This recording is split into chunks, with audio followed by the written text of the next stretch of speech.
അസ്സലാമലൈക്കും. അപ്പം ഞാനാണെങ്കിലേ ഇന്ന് ഈ അമ്മായിനെ കൊണ്ട് പോയിട്ട് എറണാകുളം പോയിട്ട് ഇവള് പഠിച്ച സ്കൂളിൽ നിന്ന് എന്തോ ആധാരോ എന്തോ +2 ബുക്കോ അങ്ങനെ എന്തോ ഒരു സാധനം വാങ്ങാൻ പോവാണ്. ഈ തള്ളയാണെങ്കിൽ ദീപം കൊണ്ടുപോകുന്ന പോലെയാണ് ഒരു ചായ കൊണ്ടുവന്നത്. ഇവിടെ ഒരു ചേച്ചിയാണെങ്കിൽ വീടോടെ കൊണ്ടുവന്നു റെയിൽവേ സ്റ്റേഷനിലോട്ട്. അത് കഴിഞ്ഞ് നമ്മള് ട്രെയിനിൽ നിന്ന് ഇറങ്ങി സ്കൂളിൽ പോകാൻ വേണ്ടി ഓട്ടോയിൽ കയറി. നമ്മളങ്ങനെ സ്കൂളിലോട്ട് നടക്കാണ്. എന്താറിയില്ല, സെലിബ്രിറ്റി ആയതുകൊണ്ടാന്ന് തോന്നുന്നു എനിക്ക് പ്രൊട്ടക്ഷന് വേണ്ടി സെക്യൂരിറ്റി ഒക്കെ എൻ്റെ കൂടെ വരുന്നുണ്ട്. ഇവിടെയാണ് നമ്മൾ ഈ ബുക്ക് വാങ്ങാൻ വേണ്ടി വന്നിരിക്കുന്നത്. എവിടെങ്കിലും ബാത്റൂം കൊണ്ട് എനിക്കൊന്ന് വൈബ്രേഷൻ വരും. അപ്പൊ പോയി വരാം.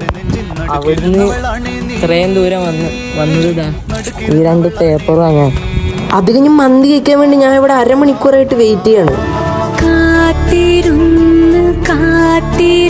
അങ്ങനെ കാത്തിരിപ്പിനൊടുവിൽ സാധനം കിട്ടി. ഇനി വീഡിയോ ഓഫ് ആക്കട്ടെ, എന്നാലേ മര്യാദക്ക് കഴിക്കാൻ പറ്റുള്ളൂ. അങ്ങനെ ബില്ലും കൊടുത്ത് നമ്മൾ ഈ സാധനം എടുത്ത് കഴിക്കല. ഫ്രീ ആയിട്ട് കിട്ടുന്നതൊന്നും നമ്മളങ്ങനെ ഒഴിവാക്കാൻ പാടില്ല. അങ്ങനെ ഈ സാധനം എടുത്ത് വായിലിട്ട് ചവച്ചു, പക്ഷെ ഒരു രസമല്ല. അങ്ങനെ നമ്മൾ മെട്രോയിൽ കയറാൻ വേണ്ടിയിട്ട് ഈ ബാഗൊക്കെ ചെക്ക് ചെയ്യണത്രേ. അങ്ങനെ ഈ തള്ളേൻ്റെ എന്തൊക്കെ ഉണ്ടെന്ന് പടച്ചോനറിയാം. നമ്മളങ്ങനെ മെട്രോ കയറാൻ വേണ്ടി ഇവിടെ വെയിറ്റ് ചെയ്യാണ്.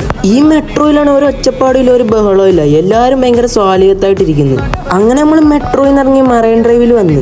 ഇവിടെ ആണെങ്കിലും ഒടുക്കത്തെ ജോഡി. ഈ നട്ടുച്ചയ്ക്ക് ആരെങ്കിലും ഇവിടൊക്കെ വരുമോ? എന്റെ കൂടെ ആണെങ്കിൽ ഈ തള്ളേന്റെ കുടുംബശ്രീയിലുള്ള വേറൊരു അംഗമുണ്ട്. ഈ നട്ടുച്ചയ്ക്കാണെങ്കിൽ ഇവിടെ കുറച്ച് ആൾക്കാരേ ഉള്ളൂ. ബുദ്ധിയുള്ള ആരും ഈ ടൈമിൽ ഇവിടെ വരൂല. വാവ്, ഈ ചൂടും പിടിച്ച് ഇവിടെ എക്സസൈസ് ചെയ്യുന്ന ഈ കുട്ടിക്കാണ് ഇന്നത്തെ വീഡിയോന്റെ ഈ ലൈക്ക്. അങ്ങനെ മെയിൻ ആവാൻ വേണ്ടി എന്റെ ഫ്രണ്ടിൽ ഈ തൊഴിലുറപ്പ് സംഘം പോകുന്നുണ്ട്. അങ്ങനെ അതെല്ലാം കഴിഞ്ഞ് നമ്മൾ എത്തേണ്ട അടുത്ത് എത്തിയിട്ടുണ്ട്. അപ്പോൾ എല്ലാവർക്കും വലൈക്കും സലാം.